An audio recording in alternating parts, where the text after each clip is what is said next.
Well, today I want to address the trends that we've been seeing in the United States with the coronavirus COVID-19 cases.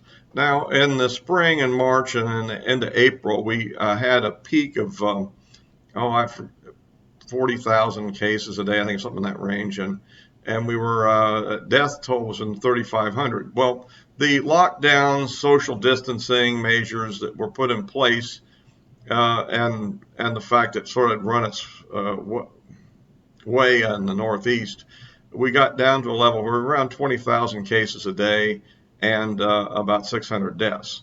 Then we had the reopening, followed by the George Floyd incident and mass street protests and riots. But I think the protests were the bigger problem as far as spreading the disease. The riots are more smaller numbers of people actually rioting, and so there's some spread there, but the big spread is these mass protests that were going on for lengthy marches around the cities. And it seemed to produce a lot of infections in the South. There are other factors probably going on there too.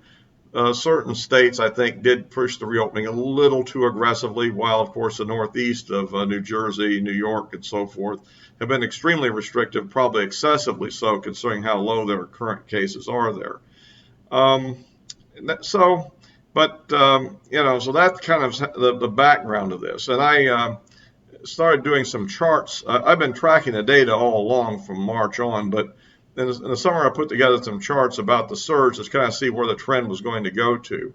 And I will go to those charts now and show you what happened during the summer. Okay, as we can see here, the positive test results were continuing to go up through the whole summer surge until July the 17th.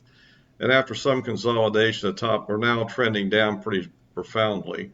In fact, today we fell below 40,000 for the first time in a long time.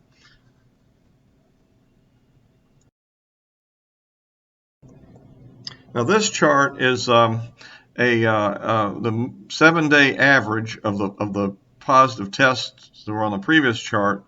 And I use 7-day average again to smooth out the bumps in the daily reporting. And you can see we start off just around the 20,000 level and then go up to a peak of right under 70,000. And then after topping over a long period, we're bending down and now it's starting to drop, just following the trend in the previous chart. So, and remember, we shifted back 18 days. We look back 18 days because that's the time the infection would occur for the average fatality that occurs in the current period. Now this chart is the 7-day average of the actual fatalities, which of course follows the trends on the previous chart. And it peaks right in early, right around, well, August the 7th or 8th in that period, peaks around there right under 1,200 fatalities a day, and then proceeds to drop off. Now we've actually fallen below 1,000. And looking at the previous two charts, I think we can fully expect in the days and weeks ahead it will continue to head downward, barring some other major change in behavior in the country. It looks like we're beginning to get the situation a bit under control, therefore.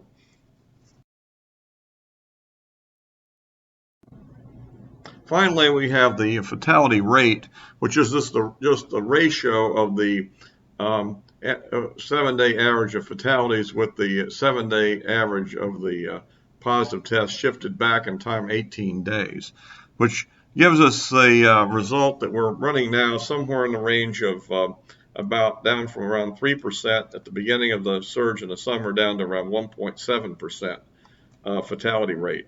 Now, one thing that needs to be borne in mind about this is that these are people who have been definitely tested positive for the disease compared to the people that ended up passing away.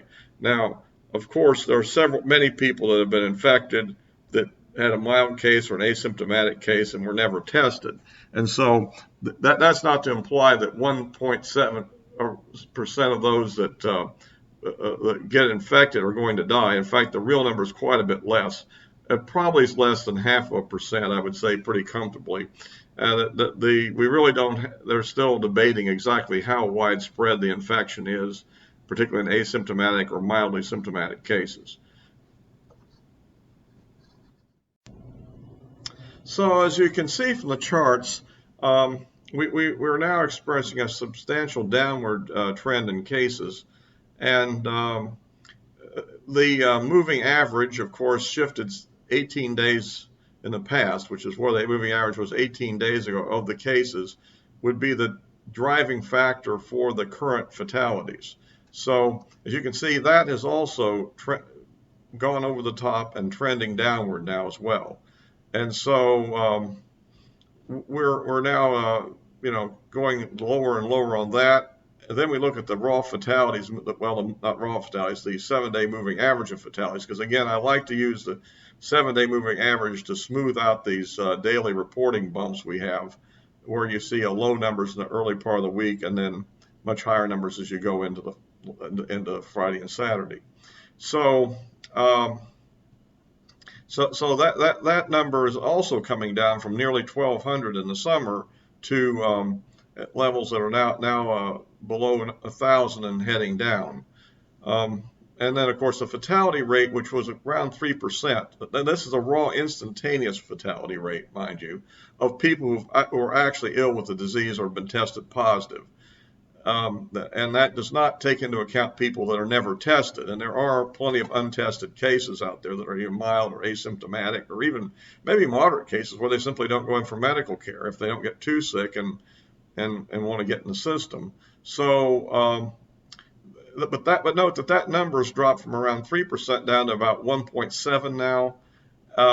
And so I think you can see right there kind of where President Trump is talking about the idea that since a lot of the extra testing is showing up in the total case numbers, making them look much higher or worse than they would be when you compare it to the situation back in April, where we had a lot less testing, and therefore a lot of cases simply went undetected. Today, if you go in for outpatient surgery or a major outpatient medical test or admitted to hospital, you're going to be tested. If you many people are through contact tracing are tested, where they wouldn't have been tested at all back in April.